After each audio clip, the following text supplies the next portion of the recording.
she asked us to refund the 5,000 after kusikia kuna crowd. Again, I want to say, mimi naitwa Msaidizi, ama ukipenda The Boy You Believed. Mimi ndio nimeandika hiyo kitabu. Official name ni Pius Mithika. So I'm based in New York City. Nimekuja juzi specifically kwa ile event tumefanya ya charity huko Meru. Tumetoka huko kupeana school uniforms, kufanya mentorships, na kusaidia pia the girls with the sanitary pads zenye tulipeana, na pia party kujibamba na wanafunzi, kwa sababu kwangu hii ni personal, growing up hapo kwa kijijini, kwa hiyo shule as a 7-year-old boy mwenye amejilea kutoka ukiwa miaka 7. So ilikuwa njia kutaka really kuinspire wase, kuonyesha watu tukumbuke kurudi mahali tumetoka, hizi mashule ndogo ndogo, kwanza kwa wale wametoka vijijini kama sisi, na tuka make it, kuonyesha hawa wengine wenye wako nyuma yetu that everything is possible. And for me it's really personal, kwa sababu kuna watu walikuwa wanauliza mbona unapeana uniforms, mbona usichukue vitu zingine ufanye, ama kusaidia watu kusoma. It's personal kwa sababu najua nilisoma bila school uniforms. Again, vile nimesema, kutoka ukiwa 7 years umeanza maisha, uko peke yako, una wazazi. So kupata school uniform ilikuwa ngumu. So that's why nilianzisha hii initiative, na nikasema ni vizuri tunaipeleka mashinani ndio pia tuweze kusaidia other people to become the boys who believed and the girls who believed. Yes. Yeah, pengine unaweza mention the numbers vizuri tuzipate. Watoto wangapi ambao in general wamefaidika na hii initiative ya leo? Yeah, so last year tulifanya 60 pupils. So sisi venye nafanyanga hii initiative tunahakikisha ni full uniform. So kama wewe ni msichana ama mvulana, tunahakikisha kuna short ama trouser depending on what you guys wear, na shirt. This year tumefanya at least minimum from what tumehesabu so far 150. Na vile nimesema pia tukafanya sanitary pads, at least over 200 girls. Tulifanya entertainment sana, tumekula mikate na maziwa, but most importantly niyo mentorship aspect. So the shule iko na over 600. So tuliweza kufanya at least almost a third ya shule kupata new school uniforms. What aspect do you look at pengine ukiangalia kwenye hawa watoto wote ambao wako shule, ni watoto gani ambao watasaidika kwenye initiative, let's say kama yale? Kama vile mtaona ama vile mmeona na vile mtaona kwa some of the photos, unaona wanafunzi wengine tuko na pia school uniforms wamevaa nguo za nyumbani.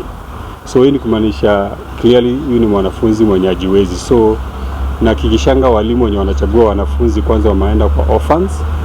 Unaanzia kwa orphans, ukishamaliza wale ambao ni orphans kwa shule, tunaenda sasa ni nani yako na uniform yenyewe imeraruka ama imepigwa patch, tunaongeza kwa hesabu, na hivyo ndio tunawezanga kufikia namba yetu. Last year tulifanya mostly orphans ama wenye wako na single parents, alafu this year tukaongeza wenye sasa wako na uniform ambazo haziko sawa, ndio maana namba imeanza kuongezeka. Now when it comes to mentorship, unaweza kuexpound what exactly you do for them? So mentorship, mostly I like using my personal story, which is what the book The Boy You Believed entails, because ni rahisi kwangu kwa sababu mimi nilikuwa hapo. Unaona vile nimesema, growing up as a 7-year-old boy in the village without anyone to take care of you, and growing to go to the US and study there, nikapata degree ya kwanza, nimefanya masters, and then working in Wall Street. I remember nikiwa wakati nianza kufanya kazi in mahali nilikuwa nakaa, very few actually Kenyans wanafanya kazi Wall Street. So I started, unaona ni ile kitu sometimes tunachukulia vitu zenye tunafanya zinakaa kidogo, but it's a big thing kwa mtoto mwenye ako pale kijijini mwenye anajua kijana huyu msaidizi amepitia hapa all the way to working Wall Street, inakuwa ni kama inspirational. So I like using my personal story to show them that it's also possible for them to be great as well. Yes. And you started with Meru County, are you looking forward to expand your charity maybe countrywide as well? Yeah, tumekuwa tukifanya, actually nilifanya the opposite. Tulianza Nairobi, tulikuwa tumefanya events na Ekodida. That's where we started. We did tournaments. Tulifanya tournaments na Ekodida, I think 2022. I went there, nikanunulia a lot of teams in Kibera na Madare, jerseys za futa. And then from there tukaanza mashule around, and then sasa nikaona ni vizuri sasa pia to focus kurudi nyumbani, so nimerudi kufanya initiatives nyumbani. Actually last year mostly nimekuwa nikifanya other places. My goal and my dream ni kufanya across the country, and especially to our watu young, because it's very easy kushape ourselves, and also ni easy for us because all of us here unajua tumeachieve something, so it's easy to mentor these people and show them actually they can also make it. Yeah. Do you have a specific target ambayo unasema, let's say in 1 year, 2 years, 10 years unataka kuwa impact a number of, let's say, children or youth ambao utakuwa unataka impact? Do you have a number? I don't have a number per se, because pia ni limitation ya time. So kama sahi I flew in on I think over the weekend, last week. The next day nilifika kwa nyumba saa 7 usiku. The next day niko kwa barabara nikienda kufanya event. So unapata most of the time nakuja Kenya, nakuja like 2 weeks. So unapata ina limit how long I can go. So my dream ni kupata wasi tunaweza partner na wao such that I don't have to be here. Unaona kama ni nyinyi tunapanga kuna siku tunaweza enda mahali tunafanya event such that I don't have to be here, as long as there is resources tunaweza mobilize. Na nimeona Wakenya ni wasi wanapenda kusaidia sana. Kwa sababu event tulienda, yes niliprovide uniforms, but kama mikate zote zile 800 tulikuwa nazo, maziwa 800 zenye 2 pieces tulikuwa nazo, tents na kila kitu ni wasi walikuwa wamecontribute. So unaona wasi pia ni wako willing kusaidia. So if there is a way we can find people that we can partner with, even different counties, ingekuwa rahisi, so that I don't have to jet all the way from New York City to facilitate the event. Let's talk a little bit about The Boy Who Believed. How's the success of the book so far? Good. Since we did the first interview during the launch, I think iko kwa bana hapa so far we are, I think, over 10 countries across the world. US is the biggest market, of course, because of Amazon, followed by Kenya, and then now UK, Japan, Australia, those other countries coming. But imeni humble, ni more than I expected when I was writing this book. So it's really humbling, and especially the fact that ni Kenya and it's doing better outside there. Yeah, it's a dream country. People don't believe the story. Oh, really? Wanafikiria ni fake. Yeah, because you tell someone you raised yourself from the age of 7, mtu anashanga, and then when you read the book, because it's really raw and real, so some people read the book and they think it's scripted, but everything is true, because I've been doing easy interviews kutoka nikiwa mdogo, so it's easy to trace my story. It's so hard to lie because everything is online, but yeah, a lot of people are mean. Performance ya kitabu in Kenya ikoje? Good. Especially last year we really did very well. This year I slowed down on marketing, but it's now unaona ile kujiuza yenyewe sasa. Yeah, but it's really doing well. Yeah. But US is still leading. Amazing. Yeah. What other future projects you have that maybe you'd like to make? A movie, The Boy Who Believed. I'm really hoping that I can work with some of our producers and creators in Kenya. Last year I was to do a meeting with a few of them. We see how we can organize ndio nijipange pia budget wise. But I'm hope that didn't happen because again time iliisha, but before I leave next week I will try to make sure I schedule something so that I can see within probably the next 1 or 2 years tunaweza kuwa tushatoa movie that The Boy Who Believed.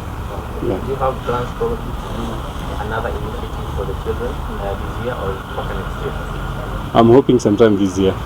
Yes, I'm hoping this year in a different county, but I'm hoping it can be more of a partnership with some other people, so that can, because someone here actually might have a story from where you come from.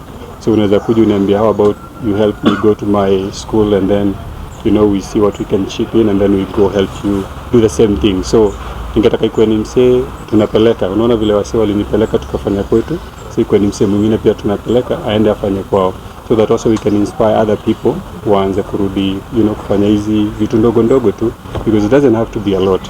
Yeah, hata kama ni uniform tunaanza na 10, si lazima ikuwe uniforms. You can get shoes, you can get jerseys, sports.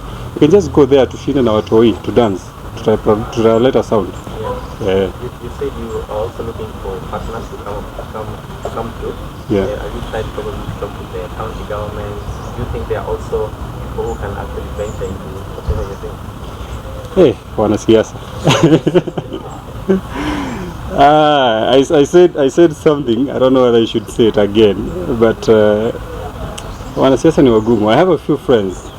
I will mention something without mentioning a name. Kama hii ya kwenda nyumbani, nilikuwa nimeongea na few politicians wa huko, and one former women rep promised me 5 uniforms. 5 uniforms.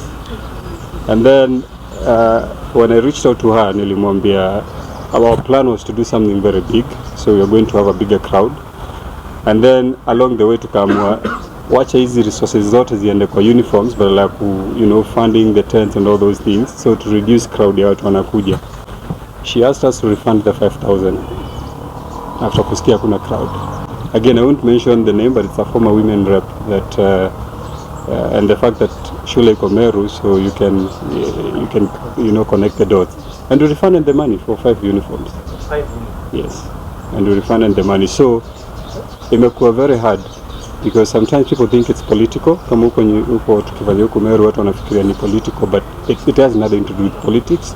I'm not vying for any seat. It's just that we are trying to show other people that there is something we can do for ourselves, even without the political side of the story. Yeah. I think one of the most interesting questions we'd like to know is so that you recently trademarked the name MSAIDIZI. Please take us through the process and how much it cost you to trademark. Yeah, nili trademark jina MSAIDIZI because nimekuwa nikitumia for a while and I was afraid that I might lose it after tumejenga brand. Tulianza trademarking in 2022 tukamalizia last year. I don't remember the exact cost because nalipa in stages, but the biggest cost of course inakuanga the lawyers that are handling and running everything around. But yeah, the motive to trademark the word MSAIDIZI not really so that watu wasitumie kwa, unajua kuna watu wakati ilikuwa hiyo news ilitoka nje, kuna watu walisema na wanyang'anya jina ya Kiswahili yenye kila mtu anatumia, but it's just for commercial purposes, so you cannot use the word MSAIDIZI for anything that is money making, but you can use it for language, for creativity, as long as it doesn't fall within, even if it's music you can use it, but as long as it's not something you're making money out of. Yeah. And then for those who've known you from way back, there was a time you were producing music. Yeah. What happened?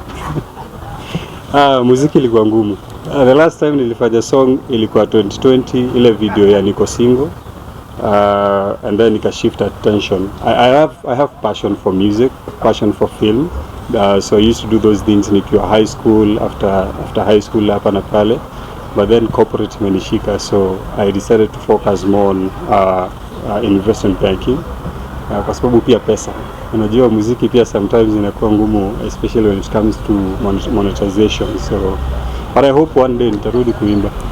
Lastly, your close friends kama akina DJ Mo, Wajiga Maora, how have they been instrumental in this journey? Wanakusaidia kwa initiative, and when you're in New York, please running your errands hapa Kenya in regards to the initiative.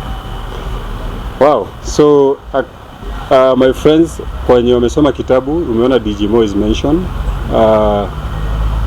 DJ Mo did something that was very instrumental to me. Niye nasemanga ni alinileta Nairobi, so alikujanga hizi campus tours sometimes back, akanipata nikiimba. He took me to Jumbo ilikuwa Jumbo, and then that's where actually I met Jeff.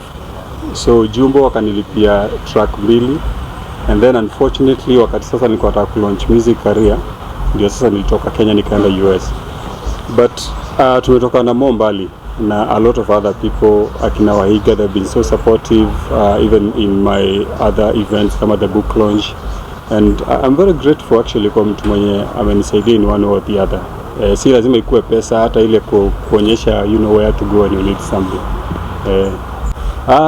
Kitu ya mwisho ni kusema tu asanteni sana kwa wale watu wanajitokezanga kusupport initiative kama hizi za giving back, and to all the people that bought my book. I was so surprised. We sold over 1,000 copies during the launch, which I didn't see coming because we didn't do you know serious marketing. So ni asante sana kwa kila mtu amesoma kitabu ya The Boy Who Believed. So here is the book. So this is the US version. There's the Kenyan version which is a bit smaller, but it's a great book, so I recommend for anyone to you know try get a copy. In Kenya unazipata from Nuria, and then you can also buy it from Amazon. So that will be my request for you. So get a copy for you and for your loved ones. And then see, lastly ni kusema don't give up in whatever you're going through. So mimi nasema I live by 3 words: envision, believe, actualize. Leo nikiamini that I can be the president of this country, and I believe it, I know I can be it. So you envision it, believe it, and actualize it. And thank you so much.